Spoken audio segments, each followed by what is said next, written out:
Bonjour, toujours dans le cadre d'explication de l'interface Photoshop CS6 et les différents outils, aujourd'hui on va voir l'outil pinceau ici.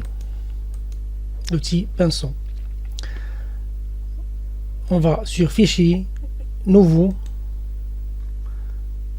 OK. Comme vous voyez, ici, si on clique ici, il apparaît différentes formes ici concernant le pinceau, l'outil pinceau. On peut les afficher soit à partir d'ici, soit à partir d'un clic droit sur n'importe quelle partie de l'interface. Voilà. Donc, soit d'ici, soit d'ici. Le pinceau est une forme parmi ces formes-là qui s'utilisent dans les designs. Par exemple, on choisit celle-ci. On règle l'épaisseur.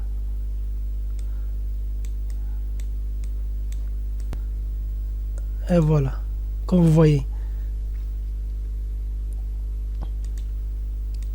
Elle nous permet de dessiner des formes. Il y a des formes qui sont par défaut sur Photoshop et il y a des formes qu'on peut les télécharger à partir du net. Par exemple, le site Brush Easy. Il y a l'option opacité, comme vous voyez, si on diminue l'opacité, vous voyez, il n'est pas clair. Et il y a le flux. Si on diminue le flux, il n'est pas clair aussi. C'est comme l'opacité.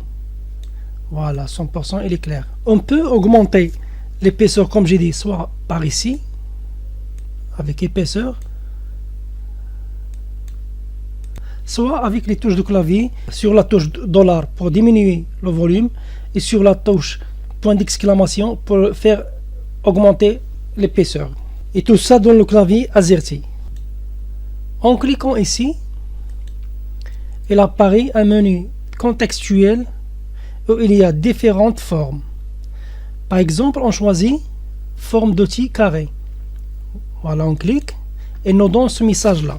OK, c'est de remplacer les formes s'ils existent déjà. Ajouter, c'est ajouter même s'il existe. Annuler, c'est annuler l'opération. Par exemple, on choisit ajouter. Comme vous voyez, ils sont ajoutés. Voilà. De même, on refait l'opération. Forme d'outil carré, ajouter. Comme vous voyez, ils sont ajoutés. De 1 sur 24 et aussi de 1 sur 24. Même chose. Voilà, ils sont ajoutés 3 fois. Dans ce menu contextuel, il y a l'option gestionnaire des paramètres prédéfinis. Quand on clique, il y a par exemple charger, enregistrer le groupe, renommer ou supprimer. Par exemple, si on veut enregistrer ce groupe-là, d'ici, on clique ici et sur Shift et on clique sur la dernière forme. Voilà, ils sont sélectionnés de 1 à 24, enregistrer le groupe. Voilà, on supprime celle-là et on enregistre. On le donne un nom, par exemple, carré. Enregistrer. Voilà. Terminé. Voilà, comme vous voyez, ils sont enregistrés là. Un clic droit sur n'importe quelle partie de l'image, de l'interface, et voilà. On peut aussi avec l'option gestionnaire des paramètres prédéfinis, supprimer. Par exemple, on supprime de là jusque là. On clique sur la première et avec un clic sur Shift sur le clavier, on clique sur la dernière. Voilà, on supprime. Alors, ils sont supprimés. On peut aussi, par exemple, renommer. On clique sur la forme et on renomme. On supprime aussi toutes les formes carrées. On clique sur la première et avec Shift, on clique sur Shift et on clique sur la dernière par la souris. On supprime. Voilà, c'est supprimé. Si on veut charger, par exemple, à partir de l'internet ou à partir d'un fichier, d'un dossier sur notre ordinateur, on clique sur charger. Voilà, on choisit notre dossier, nouveau dossier. Voilà, et on choisit carré, charger. Comme vous voyez, ils sont chargés. On peut trouver sur le menu contextuel ici méthode d'apparition des formes. Par exemple, ici, elle apparaît sous forme de texte.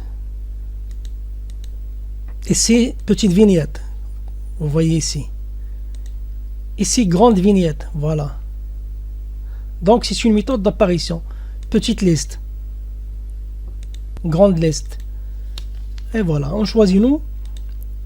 Petite liste. Comment on peut trouver sur le menu contextuel? Réinitialiser les formes. Remplacer forme d'outil actif par forme par défaut. OK. Enregistrer les modifications. Non. Voilà. Elles sont supprimées.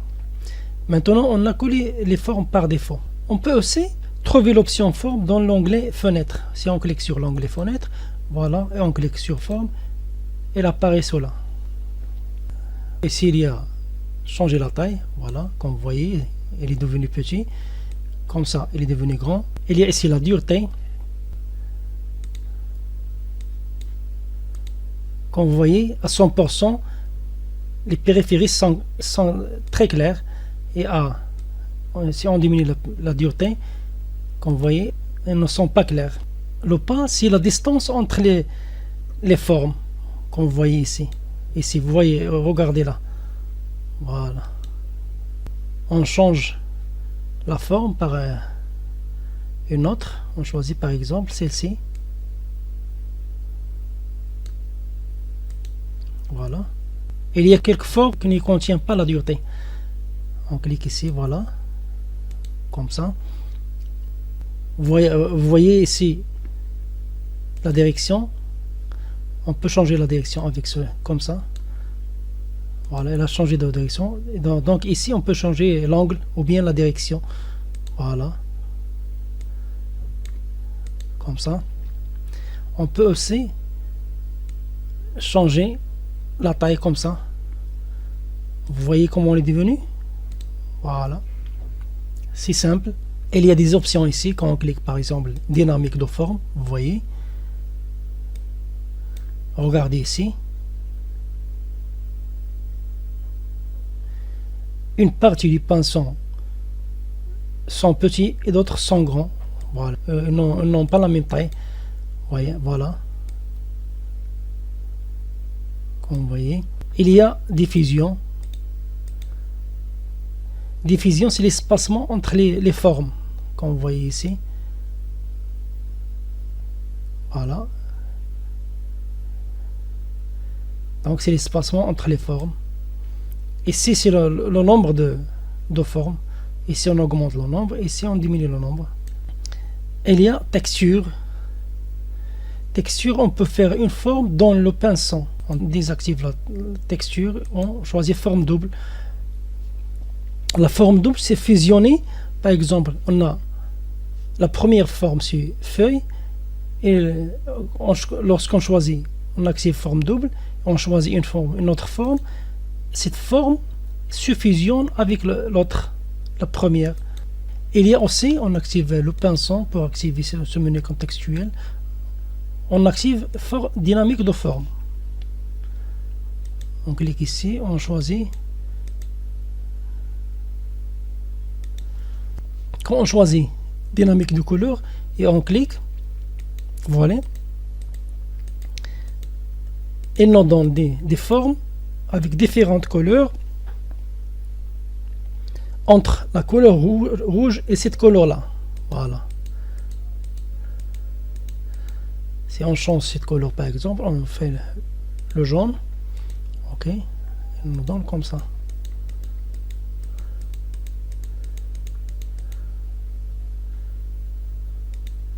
On peut aussi créer une forme et cela à partir de n'importe quelle image où on peut faire une sélection. Essayons de le faire. Réduisons cela. Faisons un nouveau travail. OK. On choisit par exemple une image où on peut faire une sélection. On choisit par exemple celle-là. OK. Sur Zoom, on adapte l'écran. On choisit un outil de sélection. Par exemple, on choisit l'outil baguette magique. On fait la sélection sur la couleur de l'arrière-plan. On clique ici. Voilà. Tout l'arrière-plan est sélectionné. Mais nous, on veut sélectionner seulement le chat. Pour cela, on va sur l'onglet sélection, on fait invertir. Voilà. Maintenant, seulement le chat est sélectionné. On fait dupliquer le calque avec CTRL G. Voilà. On veut faire une forme avec ce chat.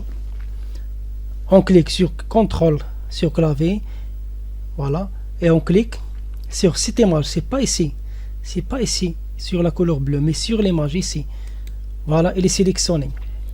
On va sur édition, définir une forme prédéfinie. On le nomme par exemple chat. Chat. On fait OK. On ferme celle-là. Pas besoin. On clique sur pinceau, on active pinceau. On va ici. Vous voyez sur la dernière forme, il y a notre chat. Comme ça, on choisit le chat.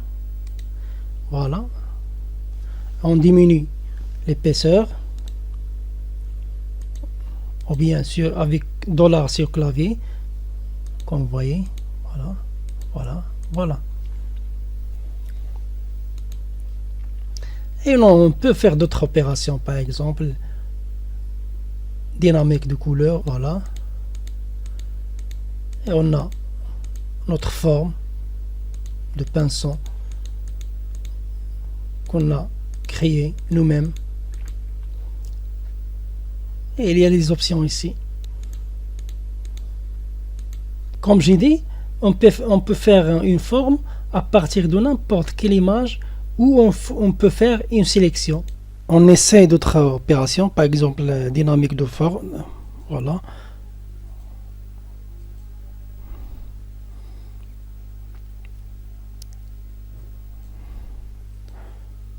Voilà, comme ça. Voilà.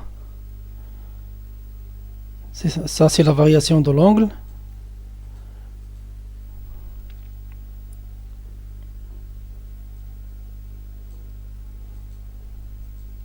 On essaie la diffusion. Ici, on diminue le nombre et on voit. Si on clique, il y a plusieurs. Voilà, on augmente le nombre. Voilà. Et on essaie. On diminue le volume avec $ sur clavier. On clique. Voilà. Le nombre a augmenté. Maintenant, on essaie texture. Voilà. On vient ici. On choisit. Voilà. Pour la texture, on choisit par exemple celle-là. Et on clique. Cet échantillon-là, on clique. On augmente l'épaisseur avec point d'exclamation. Voilà. Vous voyez comment il est devenu. C'est comme si cet échantillon est dessiné dans notre chat. On choisit notre échantillon et on clique. Voilà.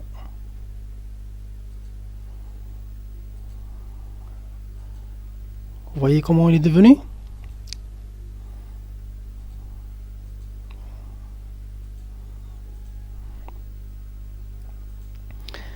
Pour la forme double, par exemple, on choisit la forme d'origine, c'est le chat. Et on choisit une autre forme. Par exemple, on choisit celle-là, par exemple. On augmente la taille de la deuxième forme. Et on essaie. Vous voyez?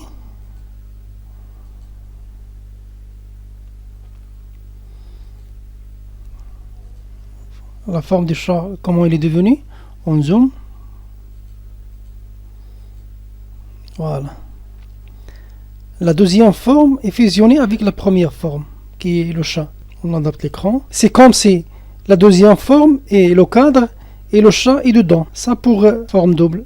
Donc j'ai essayé d'illustrer l'outil pinçant pour qu'il soit compris de même pour les débutants. J'espère que ce soit intéressant. Merci de votre attention.